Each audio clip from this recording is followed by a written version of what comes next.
आज आम्ही निवडणुकीला वार्ड क्रमांक 16 मधून एक दलित समाजाचा पोरगा या भारतीय जनता पार्टीला आम्ही लढत होतो. म्हणजे या लोकांनी इतकी दहशत केली, 1 महिना या ठिकाणी आमच्या इथे कोणाला स्थानिक माणसाला आमची मिटिंग लावून नाही दिली.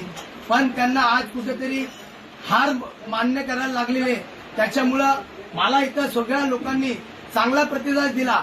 मी हारो या जितो, मला इथल्या स्थानिक लोकांनी खूप सहकार्य केला. पण आज या ठिकाणी त्यांनी आज आमच्या घरी येऊन 200 ते 250 लोकांनी घरी येऊन माझ्या परिवारावर व माझ्या मित्रांवर, माझ्या आईवर व माझी वहिनी, या घरामध्ये प्रेग्नंट बाई असून सुद्धा त्यांनी येऊन बाबासाहेबांचा फोटो व छत्रपती शिवाजी महाराजांचा फोटो फेकून म्हणजे या दलित समाजाचा यांनी अपमान केला. आणि यांना नेहमी माझा तिरस्कार असतो.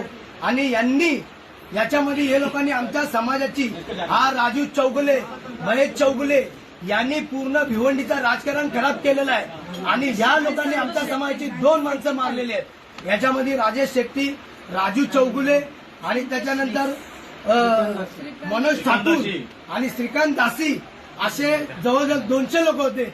आणि राजेश शेट्टी यांनी वेपन काढला आणि त्या ठिकाणी सगळ्यांची पळापळ झाली. अन्यथा वेपन काढला आणि तो कुणाचा तरी त्या ठिकाणी मर्डर होण्याची शक्यता होती. Speed news Bharat.